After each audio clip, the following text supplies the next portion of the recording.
ভক্তের কৃপা হলেই তো ভগবানের বাঞ্ছা হয়। এ ভক্ত আমার মাতা পিতা, ভক্ত আমার গুরু, তাই তো ভক্তে নাম দিয়েছে বাঞ্ছা করে পুতুল। ভক্তের কৃপা হলেই ভগবানের কৃপা হয়।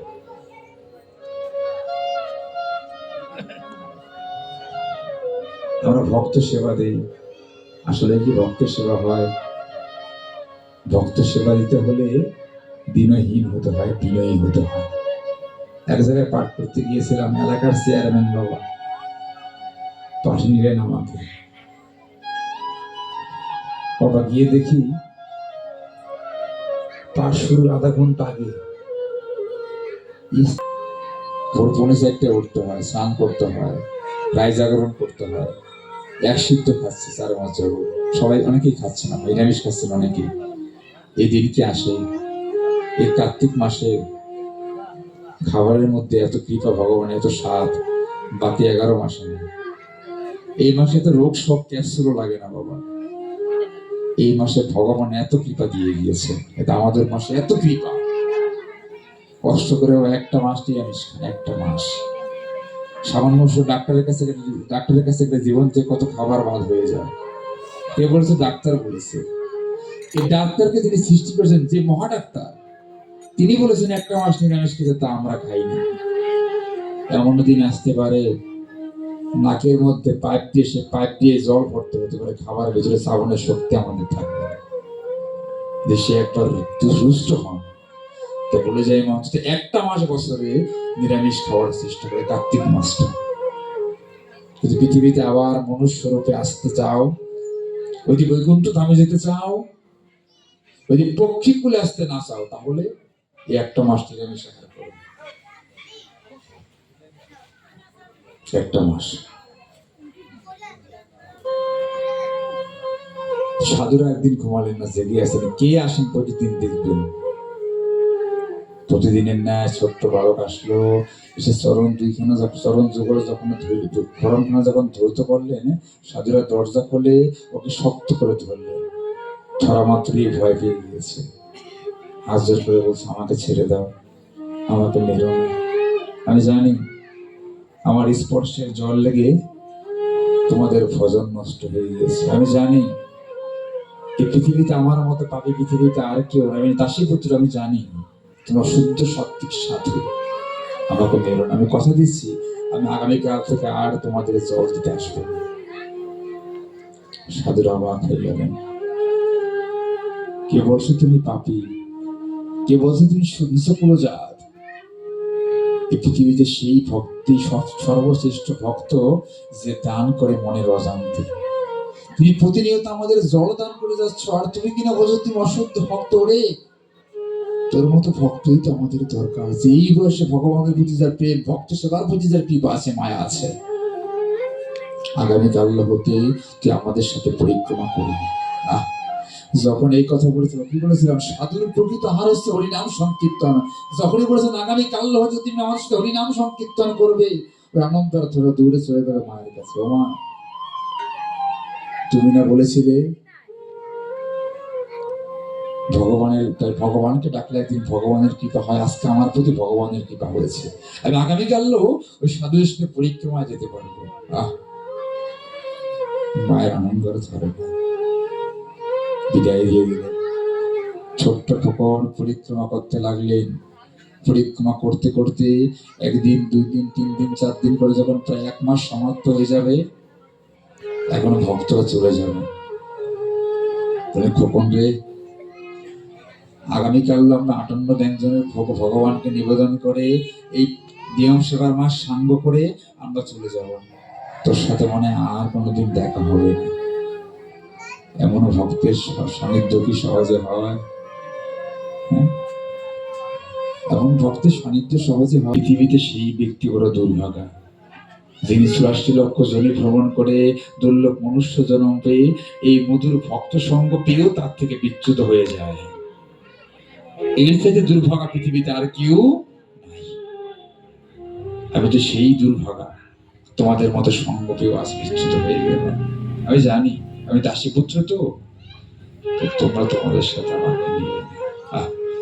কথাটা বলার পর সাধুরা কেঁদে দিয়েছে। কে বলেছে তুই দাসী পুত্র?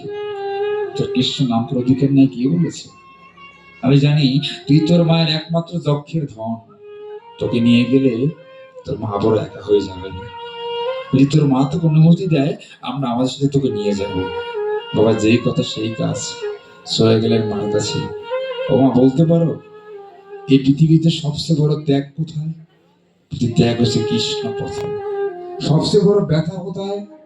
কৃষ্ণ পথে। ও মা, এই দুইটা জিনিস তোমাকে সহ্য করতে হবে।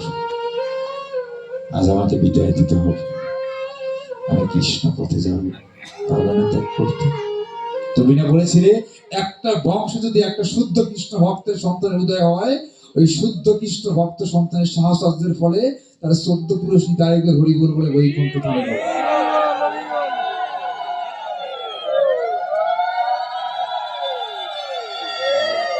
একটা মাত্র শুদ্ধ কৃষ্ণ ভক্ত সন্তান উদয় হলো। তুমি কি চাও না তোমার সন্তান শুদ্ধ কৃষ্ণ ভক্ত হোক? একদম শেষ করতে পারো। ঠিক আছে, বিদায় দিব, তবে কথা দে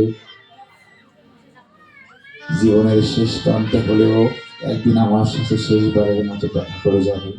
ও মা, মা কি সন্তানের মায়া ছাড়তে চায়? চায় না। কিন্তু কৃষ্ণ পথে অনেক বাধা। এই কৃষ্ণকে পেতে হলে জীবনে অনেক দুঃখ, অনেক কষ্ট, জরা ব্যাধি ত্যাগ সব সহ্য করতে হবে, না হলে পাওয়া যায় না। এত কঠিন পথ। মায়াকে পরিত্যাগ করতে হয়। মায়া ছেড়ে দিলেন সন্তানকে। ছেলে যখন সাধুদের সাথে গঙ্গা নদী পার হয়ে যাবে, মা গঙ্গার ধারে দাঁড়িয়েছে, যতদূর পর্যন্ত নৌকা যায় মা তাকিয়ে আছে। কি কান্না! প্রভু, এই পৃথিবীতে আমাদেরকে যদি প্রশ্ন করা হয় তোমার ছেলে মেয়ে কয়জন, আমরা বলি 1 ছেলে 2 ছেলে 2 ছেলে বলি না বাবা? কিন্তু আমার নয়। ছেলেটা কার? গোবিন্দ। আমরা বলি না কেউ আমার ছেলে, আমার নয় গোবিন্দের। এ বাসা কার? গৃহ কার? গোবিন্দের। এ সংসার কার? গোবিন্দের। পুত্র পরিজন কার? গোবিন্দের। আমি কে? আমি উপলক্ষ মাত্র। এই পৃথিবীতে আমিও আমার নই, আমিও আমার। আমি যদি আমার হতাম, আমি অমরত্ব লাভ করতে পারতাম। আমিও আরেকজনের অধীন। We are not parts of body with individual soul. A nation cannot prosper without religion. I have to say that a nation cannot prosper without religion. আমরা কেউ না, we are parts of body. আমরা জীবাত্মার একটা অংশ মাত্র। With individual soul, আলাদা অংশ মাত্র। সব ভগবানের। আমার বলতে পৃথিবীতে আমার কিছু নাই। যখন কাঁদছেন বাবা, বিদায় দিচ্ছিল, তোমার পুত্র তোমাকে দিয়ে দিলাম, তুমি দেখে রাখবে। এর থেকে বড় দায়িত্ব আর কিছু করতে পারে? যেই করে হরি চিন্তন, হরি করে তার চিন্তন, সব চিন্তা করতে দিয়ে দিয়েছে, দিয়ে চলে এসেছে। ওই সন্তান যখন সাধুদের সাথে গেলেন বাবা, 1 দিন 2 দিন 3 দিন ধ্যান কীর্তন করার পর সাধুরা দেখলেন ও ধ্যান করার শরীর দিয়ে অগ্নিজ্যোতি বের হয়। সাধুরা ভাবলেন ও যেমন তেমন সাধক না, উচ্চ মার্গের সাধক। ডেকে বললেন, তখন রে, আগামীকাল থেকে তুমি চলে যাও, ওই সরস্বতী নদীর তীরে একটা গহীন অরণ্য আছে, সেখানে বসে ধ্যান করো, তুমি ভগবানকে পাবে। কারণ তুমি সাধনার সর্বশেষ মার্গে চলে গিয়েছে। যাও। যেই কথা সেই কাজ। সাধুদের প্রণাম করে ও সরস্বতী বনের মধ্যে চলে গেলেন বাবা। গিয়ে ধ্যান করতে লাগলেন। ধ্যান করতে করতে প্রথম খাবার ছেড়ে দিলেন, জল ছেড়ে দিলেন, গাছের পাতা খেলেন, তাও ছেড়ে দিলেন, সর্বশেষ বায়ু খেতেন, বায়ু ছেড়ে দিলেন। যখন মানুষ বায়ু ছেড়ে দেয় তখনই সাধনায় সিদ্ধি লাভ হয়।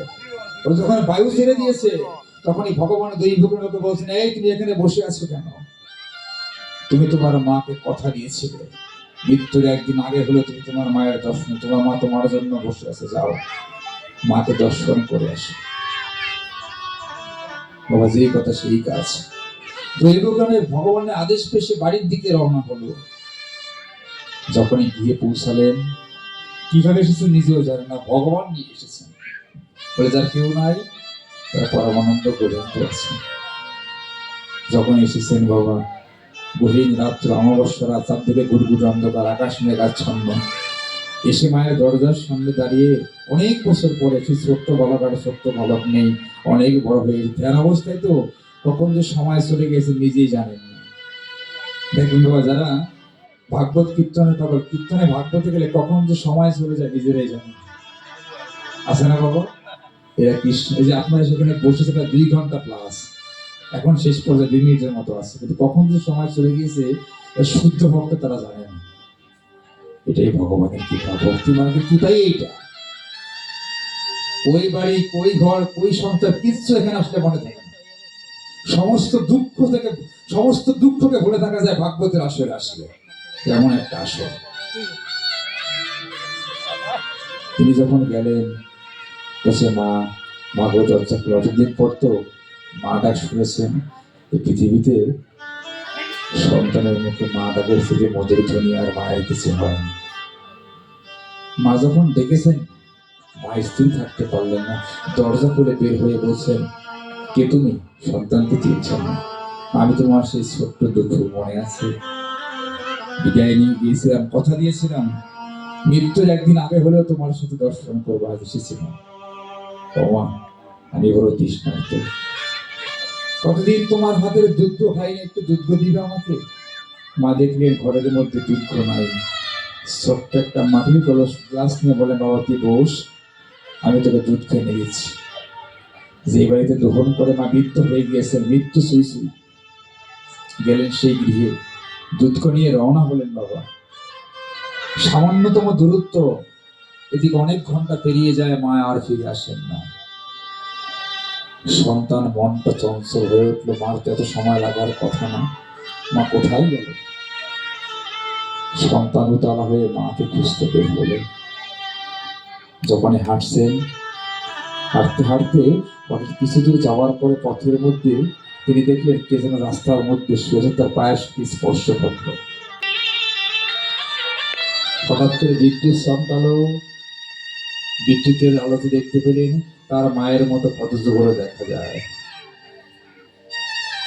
সন্তানের বুকের মধ্যে স্পন্দন শুরু হয়ে গেল, মা নয়তো, মা যেন না। যখন সন্তান বললেন, ইন্দ্রদেব, কারণ ভগবানের ভক্তের কথা শুনতে ভগবান ভাবতো, ভগবান আমি আমার ভক্তের অধীন, বলে না বাবা? ইন্দ্রদেব, আরেকটু বিদ্যুৎ চমকাবে, আমি একটু দেখবো এই পথের মধ্যে কে শুয়ে আছে।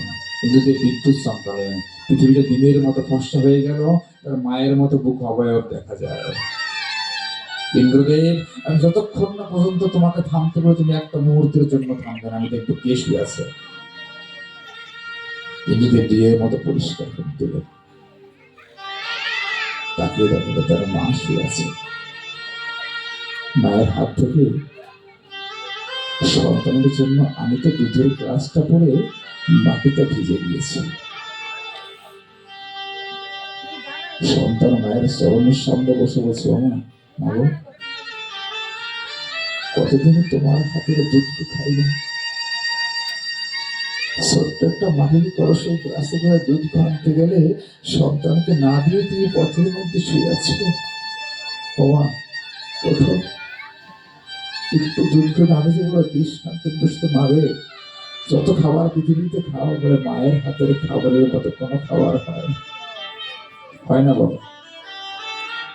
মা চেহারা দেখলেই বুঝতে পারে সন্তানের পেটে ক্ষুধা আছে কিনা, এটা পৃথিবীর কেউ বোঝে না, কেউ। সন্তান না খেলে মা না খেলে সন্তানকে খাওয়ায়। আর সেই মা যদি বৃদ্ধ বয়সে বৃদ্ধাশ্রমে থাকে, যদি শিবশ্বরে এক ভক্ত বলছেন আমাদের শিবশ্বরে, বাবা একটু আশীর্বাদ করে যে সামনের বছর এই পাখির মধ্যে আমি আর না থাকি। কেন বাবা? জানো বাবা, আমার 4 ছেলে, আমার স্ত্রী চলে গিয়েছে, আমি একা, ওরা আমাকে 3 মাস করে ভাগ করেছে। আজকে এই ছেলের ঘরে খাই, কালকে ওই ছেলের এত কটা খাই, একবার কোনো রকম দেয়। গতকালকে খাওয়া শেষে পুত্রবধূ বলছেন, আজকে কিন্তু দেখুন আপনার টাইম শেষ, আজকে আপনার শেষ খাবার, তাহলে কিন্তু ভুলে এই ঘরে আসবেন। আমার আশীর্বাদ করে যাও, সত্যি সত্যি যেন এটাই আমার জীবনের সর্বশেষ খাবার হয়। ওর মা যখন সন্তানকে দিকে দুধ ঘটিয়েছিল, তাই কখনো ভাগ করতে দেখি নাই, কিন্তু আমাকে ওরা ভাগ করে দিল। বাবারে, এর চাইতে কষ্ট কি আর হয়? হ্যাঁ, তো বলছে একটু দুধ দাও। মা চোখ খোলেন না। যখন চিৎকার দিয়ে কাঁদছেন, হঠাৎ করলো কি, ভগবান ভক্তের কষ্ট সহ্য না করতে পেরে একটা বিশাল আকারে অজগর সাপ সেখানে পাঠালেন। অজগর সাপ ফনা তুলে বলছে, তুই কার জন্য কাঁদছ? তুমি যার জন্য কাঁদছ সে আর পৃথিবীতে নাই, শরীরে সংবরণ করে বড় করে চলে গিয়েছে। যখন এই কথা বলেছে, ও চিৎকার দিয়ে কাঁদতে লাগলো, আমি মানি না, আমি মাকে কথা দিয়েছিলাম, মায়ের সাথে অনেক কথা আমার রয়ে গিয়েছে। যখন ভক্ত চিৎকার দিয়ে কাছে, ভক্তের চোখের জল ভগবান সহ্য করতে না পেরে নিজে নিচে নেমে আসলেন। এসে ভক্তের কাঁধে হাত দিয়ে বলেন, ভক্ত জ্ঞানীরা নিজের জন্য শোক করে না। যখন কথাটা বলেছে, পিছনে তাকিয়ে দেখেন আমার পরমানন্দ গোবিন্দ ভক্তের কাঁধের মধ্যে হাত দিয়ে দাঁড়িয়ে আছে।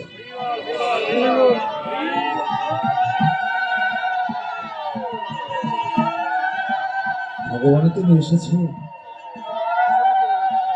আগে কেন আসো নাই? যদি আগে আসতে, এই জনমদুরিটা তোমাকে শেষবারের মতো দেখতে পেত। অনেক দেরি করে ফেলেছে। ভগবান, আমার যে অনেক কথা বাকি রয়ে গেছে, একটু মাকে ফিরিয়ে দেওয়া যায় না? ভগবান বললেন, তাকিয়ে দেখ, এই পুষ্পরথের মধ্যে তোর মা বসে আছে।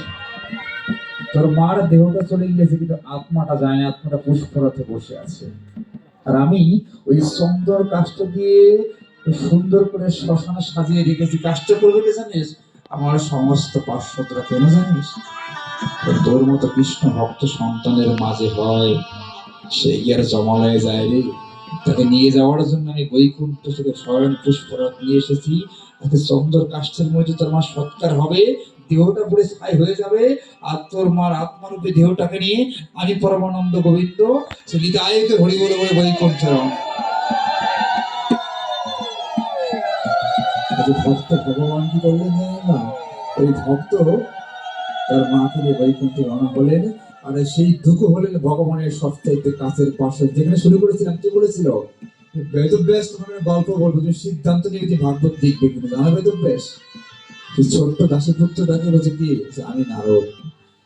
আমি যদি দাসীপুত্র হয়ে ভগবানের সবচেয়ে কাছের পাশে নারদ হতে পারি, তুমি কেন মণিপুত্র হয়ে ব্যাসদেব ভাগবত লিখতে পারবে না? এই ব্যাসদেবের বোঝাটাই হলো। আর এই ভাগবতের লেখা শুরু হলো, কি বলেছিলাম, বর্তমান বয়সের কারসম। আমি ভেবে আমার জীবন অতিবাহিত, আজকে ভক্ত ভগবানের চরণে গিয়ে জীবন অতিবাহিত করলো, আর ভক্ত ভগবানের সেখানেই বিশ্রাম হলো। জয় জয় শ্রীমা হরি বল।